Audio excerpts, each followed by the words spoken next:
नमस्कार, आप देख रहे हैं MSS news. Camera person Virendra Vishwakarma के साथ मैं हूँ धीरज मिश्रा। आज का परिवेश, राजनीतिक परिवेश तेजी से बदल रहा है। कई नेता लोग अपनी पार्टियों को, अपने दल को बदल के दूसरे दलों में जा रहे हैं।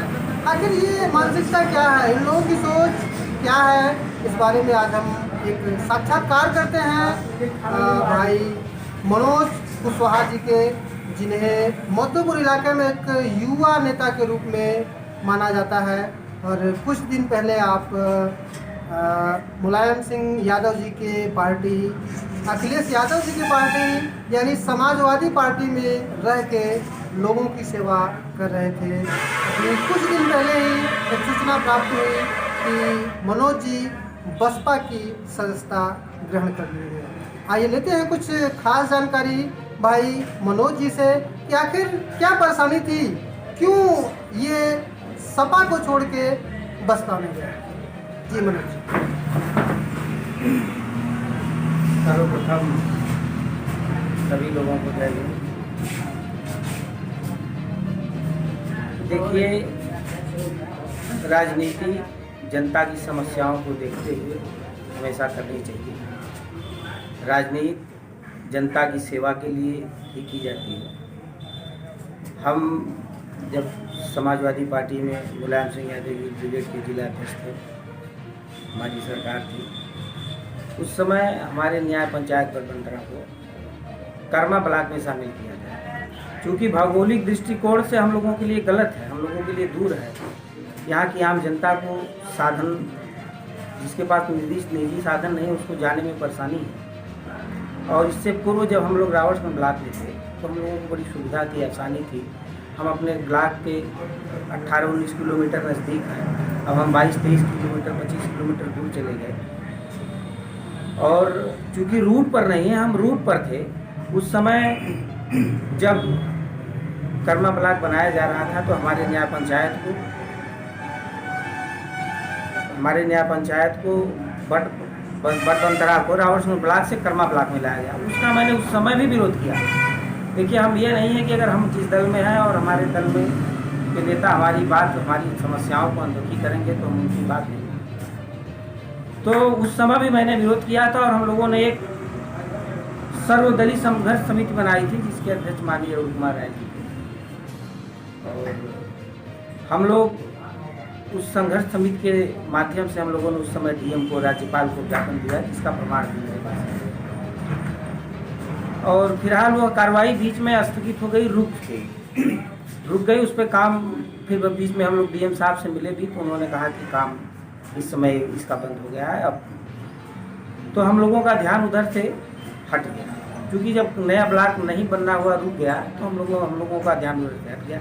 वर्तमान सरकार जो आई उसने भी यही हम लोगों के साथ अन्याय किया और इस ब्लॉक को विरोध करने के बाद भी, बताने के बाद भी, इस ब्लॉक को ले जाके कर्मा ब्लॉक, इस न्याय पंचायत को ले जाके कर्मा ब्लॉक में मिला दिया। तो कर्मा ब्लॉक में जाने से यहाँ की जनता 100% संतुष्ट है। वह किसी दल, जात, पार्टी विरोध की बात नहीं। यहाँ की जनता निश्चित रूप से परेशानियों का सामना करेगी कर्मा ब्लॉक में चले जाने की वजह से। इससे दुखी होकर इन दोनों लोगों का सपा का दामन छोड़ना पड़ा, क्योंकि वहाँ हम लोगों की बात नहीं सुनी गई। और भाजपा जो वर्तमान परिस्थितियों में सत्ता में रहते हुए भी हमारी बात को नहीं सुनी, इससे दुखी होकर इन दोनों लोगों से हमने हाथ जोड़ा और हमने कहा बहुजन समाज पार्टी के साथ चलते हैं, जिसकी सरकार में अमन था, चैन था, शांति था, हत्याएं नहीं हुआ करती थी, लूट नहीं हुआ करती थी।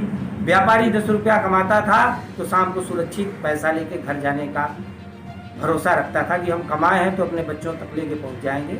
और आज की सरकार की स्थिति यह है कि व्यापारी दासत में अगर वह कमा भी लिया, दिन भर दुकानदारी भी करता है, तो उस पैसे को लेकर घर चला जाएगा कि नहीं चला जाएगा, इसकी कोई श्योरिटी नहीं है, इसकी कोई जिम्मेदारी किसी की नहीं है। ऐसी परिस्थितियों में फिर हमने बसपा जाना। और इन भाई का कहना है कि मधुपुर को कर्मा ब्लॉक में शामिल कर दिया गया जिसकी वजह से ये वर्तमान सरकारों से मतलब है कई सरकारों से दुखी हैं। जिस सरकार में ये थे, जिस पार्टी में ये थे, थोड़ा सा दुख आपको उनसे भी है और वर्तमान सरकार से भी है कि वर्तमान सरकार इनकी बातों पर सुनवाई नहीं कर रही है। हाँ सर, इनको ये जानना था कि इसकी जिम्मेदार कौन है कि मधुपुर को कर्मा ब्लॉक में शामिल नहीं किया गया। इसके लिए सबसे बड़ा जिम्मेदार आप किस पार्टी को मानते हैं?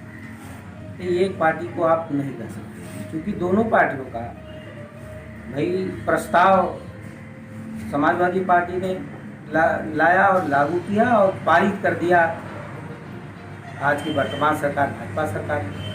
तो इसमें दोनों पार्टी लगी है यहाँ की जनता को के साथ अन्याय में, दोनों पार्टियों का बराबर का योगदान है। जबकि जितने भी यहाँ और भी ब्लॉक बने हैं, 31 ग्राम सभाओं को लेकर भी ब्लॉक बनाए गए हैं और ये जो कर्मा ब्लॉक बना है ये 68 ग्राम सभाओं को लेकर बनाया गया है। अगर चाहे होते तो हमारी समस्या को देखते हुए यहीं एक ब्लॉक बना दिए होते, कर्मा को अलग कर दिए होते, 64 गाँव ले लिए होते, 2 ब्लॉक हो गए होते। लेकिन हमें इससे पूर्व जब हम लोग मिर्ज़ापुर में थे तो बहुत एक लंबी लड़ाई लड़ी हमारे बुजुर्गों ने, जिससे हमें सीख मिली और हमें लिया कि उन्होंने मिर्ज़ापुर से रावटगंज सोनभद्र जिले में जोड़ा, राजगढ़ ब्लॉक से रावटगंज ब्लॉक में जोड़ा। लेकिन आज हम लोगों के नेतृत्व में और हम लोगों के रहते हुए आज फिर वही काम हो जा रहा है। तो हमें उन बुजुर्गों का आशीर्वाद और उन बुजुर्गों से सीख लेके हम लोगों ने इस लड़ाई को छेड़ने का काम किया। सर, क्या अगर भाजपा सरकार इस मधुपुर को कर्मा ब्लॉक में शामिल कर दे तो क्या आप भाजपा में शामिल हो जाएंगे? नहीं, अभी यह एक बड़ा मुद्दा है और यह एक बहुत बड़ा प्रश्न चिन्ह है। पहले हमें आश्वासन से काम नहीं चलेगा, हमें काम करना पड़ेगा। जो इस काम को किया जाएगा उसके बाद जनता के बीच में बैठ के विचार विमर्श किया जाएगा कि क्या करना चाहिए और जनता के हित की लड़ाई कैसे। सर, आपका सबसे अच्छा यानी पसंदीदा नेता यानी आपका आइडियल नेता कौन है? जरा उनके बारे में कुछ बताएं या उनका नाम बताएं। मेरा ही नहीं बल्कि पूरे भारत का ही नहीं पूरे विश्व का कहिए आइडियल नेता बाबा साहब हैं, बाबा भीमराव अम्बेडकर, जिन्होंने हम जैसे लोगों को पढ़ने लिखने बोलने और आज आपके सामने बैठने का अधिकार दिलाया। धन्यवाद सर।